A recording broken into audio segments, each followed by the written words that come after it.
इस कहानी की शुरुआत एक सिटी को दिखाते हुए शुरू होती है जहाँ पे एक लड़के के हमें थॉट्स को बताया जाता है जो कि इस दुनिया के अंदर रहने वाले हर एक व्यक्ति की मदद तो करना चाहता है, पर दूसरी तरफ इस दुनिया के लोग उसे अपनी सोसाइटी के अंदर नहीं अपनाना चाहते हैं। और वहीं दूसरी तरफ हमें एक लड़की को दिखाया जाता है जिसे कुछ लोग बुली कर रहे होते हैं, तो दूसरी तरफ हमें उसी लड़के को दिखाते हैं जो कि अपने इनर थॉट के बारे में हमें शुरुआत में बता रहा होता है, जिसका नाम यूया तेनहो होता है, जो कि उस लड़की की मदद करने के लिए आगे बढ़ता है और उन लड़कों को कहता है कि उस लड़की को तुमसे प्रॉब्लम है तो तुम दूर उनसे क्यों नहीं हट जाते। जिस पे उनका बॉस आगे आता है और वो टेनहो को बहुत ही ज़्यादा मारता है और वो लड़की वहीं पे खड़े होके उसे देखती रहती है, जहाँ पे हमें टेनहो को दिखाया जाता है जिससे कि वो लोग बहुत ही ज़्यादा बुरे तरीके से मारते हैं, जिसकी वजह से टेनहो को बहुत ही ज़्यादा खून आने लगते हैं। पुलिस के आने की वजह से वो तीनों लोग वहाँ से भाग तो जाते हैं, पर टेनहो बहुत ही ज़्यादा इंजर्ड होता है और दूसरी तरफ वो लड़की वहीं पे खड़ी होती है और वहीं टेनहो उसे बिना कुछ बोले वहाँ से चला जाता है क्योंकि वो जानता था कि ये सोसाइटी उसे नहीं अपनाएगी। तो दूसरी तरफ वो लड़की सिर्फ ये देखती रह जाती है। वहीं दूसरी तरफ हमें टेनहो के ग्रैंडपा की हमें काफ़ी सारी यादें बताई जाती है, जहाँ पे टेनहो के ग्रैंडफादर उसे बता रहे होते हैं कि समय चाहे कितना से कितना मुश्किल हो जाए, अगर तुम उसे हिम्मत से सामना करोगे तो वो समय जल्द से जल्द टल जाएगा। जिसके बाद हमें टेनहो को दिखाया जाता है जो कि अपने घर पे आता है और खुद को देख के वो कहता है कि हाँ, मैं बहुत ही ज़्यादा अगली यानी कि बुरा दिखता हूँ। मेरे आसपास के लोगों को ये चीज़ बहुत ही ज़्यादा बुरा लगती है क्योंकि मेरे साथ ये बचपन में से ही होता हुआ आ रहा है। जिस स्कूल में मैं पढ़ता था वहाँ पे बच्चे मुझे बहुत ही ज़्यादा बुली किया करते थे, तो दूसरी तरफ मेरे घर वाले, यहाँ तक कि मेरे 2 भाई बहन, वो भी मुझसे बहुत ही ज़्यादा चिढ़ा करते थे, यहाँ तक कि मेरे पेरेंट्स भी। तो मुझे इस हाई स्कूल के अंदर भी नहीं छोड़ा, मुझे अभी भी लोग बुली करते हुए आ रहे हैं। मैं इस जीवन को जीते हुए बहुत ही ज़्यादा थक चुका हूँ। और वहीं पे वो अपने कमरे के अंदर आके सोने लगता है और कहता है कि मेरे ग्रैंडपा जो कि मेरा ख्याल रखते थे वो भी कुछ समय पहले गुजर गए थे। उन्होंने मुझे एक बात कही थी, समय चाहे कितना ही कठिन हो, अगर मैं काइंडनेस से हर एक किसी की मदद करता हूँ तो मेरा समय आने वाला खुशियों से भरा होगा। और ये कहने के कुछ समय बाद ही उनकी मृत्यु हो गई थी, जिसके बाद उन्होंने एक विल भी लिखी थी मेरे नाम पे, यहाँ तक कि उन्होंने अपनी सारी सेविंग्स और ये वाला घर मेरे नाम पे कर दिया था, जिसकी वजह से मेरे पेरेंट्स मुझे अबेंडन यानी कि मुझे छोड़ के चले गए क्योंकि उनके पास कुछ भी नहीं था मेरे ग्रैंडपा की वजह से। और मैं अपना जीवन जीने के लिए पार्ट टाइम जॉब करता हूँ। और वहीं दूसरी तरफ अगले दिन हमें उसकी हाई स्कूल को दिखाया जाता है जहाँ पे ग्रेजुएशन सेरेमनी अनाउंस हो रही थी। वहाँ पे खड़ा हर एक ग्रेजुएट होने वाला स्टूडेंट बहुत ही ज़्यादा खुश था, तो दूसरी तरफ जो टेनहो होता है वो बहुत ही ज़्यादा दुखी था क्योंकि अभी भी लोग उसे बुली कर रहे होते हैं। जब वो उस स्कूल से अपने घर की तरफ जा ही रहा होता है तभी उस स्कूल के कुछ बुली करने वाले लड़के वहाँ पे आते हैं और उसे मारने की बात करने लगते हैं और वो उसे मारते भी हैं। वहीं टेनहो उन्हें कहता है कि उसे अभी डिलीवरी के लिए जाना है तो उसे जाने दे, पर उसे नहीं जाने देते, उसे बहुत बुरा मारने लगते हैं। तो दूसरी तरफ उसी के सिबलिंग्स उसे यहाँ पे पिटते हुए देखने लगते हैं। इसी तरह काफ़ी समय बीतता है और वहीं टेनहो जब अपनी जॉब के लिए जाता है तब वहाँ के मालिक ने भी उसे भगा दिया होता है क्योंकि वो लेट आया था। जब टेनहो अपने घर पे खाना खाने के लिए बैठता है तब हमें पता चलता है कि टेनहो को अभी बहुत ही ज़्यादा बुरी हालत में होता है क्योंकि उन बुली करने वाले लोगों ने इसे बहुत ही ज़्यादा बुरा मारा होता है, जिसकी वजह से उसको बहुत ही ज़्यादा गुस्सा आता है। तब वो अपने घर के वॉशरूम के शीशे को तोड़ने लगता है और साथ में एक दीवार के ऊपर भी पंच मारता है, जिसकी वजह से वो दीवार के अंदर से एक सीक्रेट डोर खुलता है जिसके अंदर वो चला जाता है। अंदर जाने के बाद वो देख पाता है कि उस कमरे के अंदर अलग अलग तरह की चीज़ें रखी हुई हैं और वो सोचने लगता है जैसे कि उसके दादाजी अलग अलग जगह पे घुमा करते थे तब वो वहाँ की अलग अलग चीज़ें लाके यहीं पे रख दिया करते होंगे।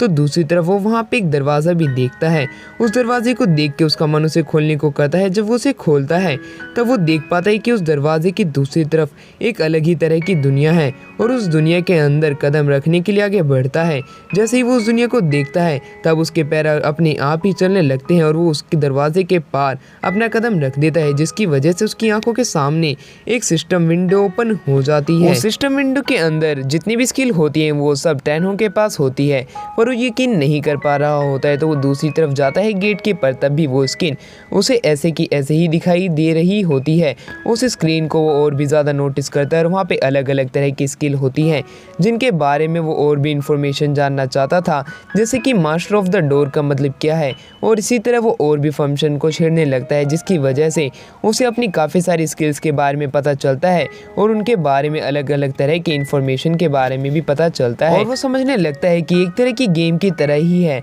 और वहीं पे वो अपनी स्टेटस विंडो को भी समन करने की कोशिश करता है, पर वो समन नहीं हो पा रही होती है। पर वो इसी तरह कुछ और ट्राई करता है, जिसकी वजह से उसकी स्टेटस विंडो उसकी आंखों के सामने आती तो है, पर उसका लेवल सिर्फ लेवल 1 होता है और उसकी हर एक स्ट्रेंथ सिर्फ 1, माना 1, हर एक चीज़ 1 होती है। ये सारी चीज़ें देखने के बाद वो और भी ज़्यादा उदास हो जाता है, क्योंकि वो बुरा ही तो दिखता था, साथ में उसका हर एक स्टेट भी 1 था और लेवल भी 1 था। पर उसे वैसे ही वहाँ पे एक मेन्यू फंक्शन दिखता है, जहाँ पे उसे पता चलता है कि वो अपनी स्टेट को बढ़ा सकता है और अपनी स्टेटस विंडो को और भी ज़्यादा हाई लेवल की कर सकता है। और वहीं वो दूसरी दुनिया को देखने के लिए उसी घर की खिड़की को खोलता है, जिसकी मदद से वो बाहर की दुनिया देख सके। वो इस दुनिया को खिड़की की मदद से तो देख लेता है, पर वहीं पे एक नोट भी पड़ा हुआ होता है जो कि इस वर्ल्ड की लैंग्वेज में लिखी हुई होती है। वो उस वर्ल्ड की लैंग्वेज को नहीं पढ़ पा रहा होता है, पर उसके पास एक स्किल होती है जिसका नाम लैंग्वेज कॉम्प्रिशिएशन होता है। वो उस स्किल की मदद से इस नोट को पढ़ पाता है और इस नोट में ये लिखा हुआ होता है कि इस घर का ओनर जो था वो शॉर्ट फॉर्म में एक तरीके से मर चुका था, और जो कोई भी इस दरवाजे से इस दुनिया के अंदर आएगा और इस घर के अंदर, वो इस घर का ओनर बन जाएगा। इस तरह ही जो टेनो है उस गेट की मदद से इस दुनिया के अंदर आया और वो इस घर का ओनर बन चुका है। और इस घर के बाहर एक इस तरह का डोमेन है जो कि इस घर के अंदर आने वाले सारे मॉन्स्टर को रोक सकता है, एक तरह की वो शील्ड बन के। ये बात जान के टेनो बहुत ही ज़्यादा हैरान होता है और वो सोचने लगता है कि इन सारी चीज़ों की शुरुआत करने वाला पर्सन और भी ज़्यादा कितना ताकतवर हो सकता है। और वो एक तरह का सेज है जो कि मैजिक का भी इस्तेमाल कर सकता है। दूसरी तरफ अब टेनो जो होता है अलग अलग तरह के वेपन को अपने सामने देख पाता है जो कि उसी घर में होते हैं, तो उनका इस्तेमाल करने के लिए एक लॉन्ग स्वॉर्ड को अपने हाथ में उठा लेता है। वहीं वो लॉन्ग स्वॉर्ड सच में बहुत ही ज़्यादा लॉन्ग होती है और वहीं टेनो उसे उठाने में भी सक्षम नहीं हो पा रहा होता है, पर वो इसका मज़ा उठाना चाहता था,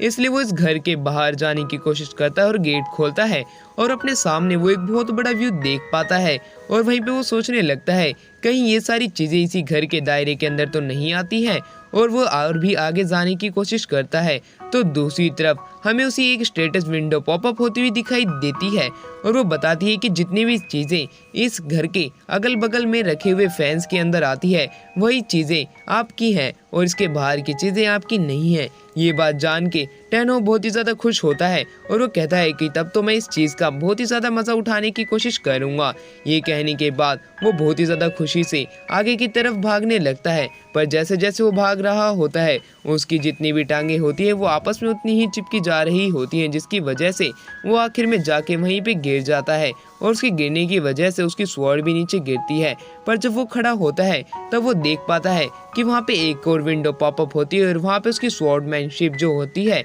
उसकी प्रोफेंसी भी बहुत ही ज़्यादा बढ़ गई होती है और वो समझ पाता है कि शायद वो दूसरी दुनिया का है, इसलिए वो इतनी जल्दी लेवल अप कर पा रहा है। ये सोचने के बाद वो अलग अलग तरह के वेपन का भी इस्तेमाल करता है, जहाँ पे वो एक बहुत बड़ी स्पीयर का लेके आता है अपनी सेकंड बारी में, जिसका नाम एब्सोल्यूट स्पीयर होता है। और ये वेपन इस दुनिया का सबसे ताकतवर स्पीयर वेपन है जो कि बहुत ही ज़्यादा ताकतवर है। और वहीं पे वो इसी तरह एक बहुत बड़े साइथ को लेके आता है जिसका नाम डेथ साइथ होता है, जो कि एक डेथ गॉड को भी मारने में बहुत ही ज्यादा सक्षम है। इसी तरह टेनो काफी तरह के वेपन का इस्तेमाल करता है और वो अब दर्जनों वेपन का इस्तेमाल करने के बाद अपनी प्रोफेंसी भी बढ़ा चुका होता है और वो कहता है कि ये सारे वेपन है तो अच्छे, पर ये मेरे लिए खतरनाक साबित हो सकते हैं क्योंकि ये बहुत ही ज़्यादा ताकतवर है। और वहीं दूसरी तरफ जो मेरा लेवल है वो बहुत ही ज़्यादा कम है और मैं इनको इस्तेमाल करने में भी सक्षम नहीं हूँ। और वो वहाँ पे अपना डायमेंशनल स्पेस स्किल का इस्तेमाल करता है, जिसकी मदद से